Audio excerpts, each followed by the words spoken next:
Sziasztok! A mai nap egy sültojás kísérletet fogunk végrehajtani, speciális módon. Melinda néni elhagyta már a konyhát, mert a közelgő katasztrófát már előre érzékelte. Így most magam fogom végrehajtani a kísérletet. Kezdjük is el!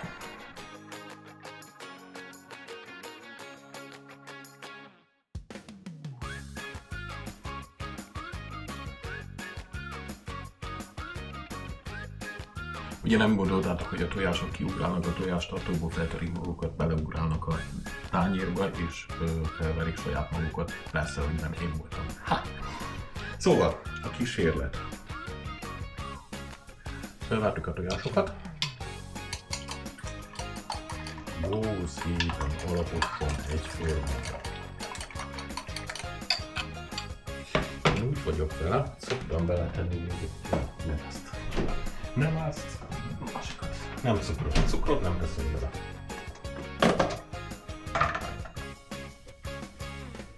Disznóchipset, azt teszünk bele, az finom.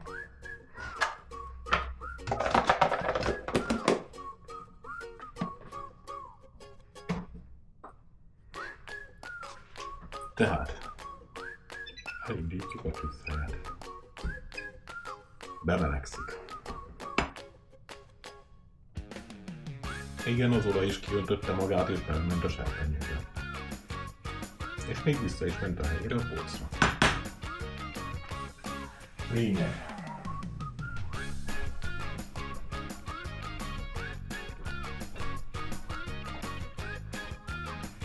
Védőszemüveg. Mert a kísérlet, hogyha a tojás 200 fokon 5 perc alatt sül meg,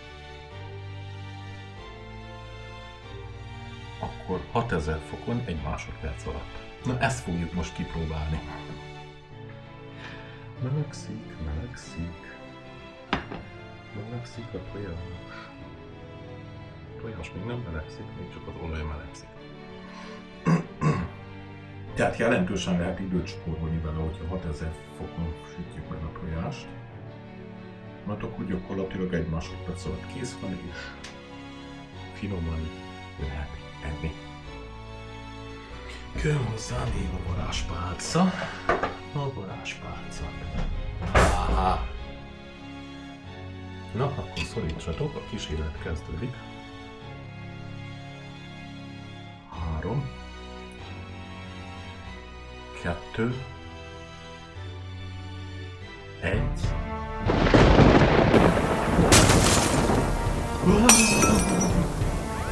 Jaj! Oh no! Oh no, no, no, no, no!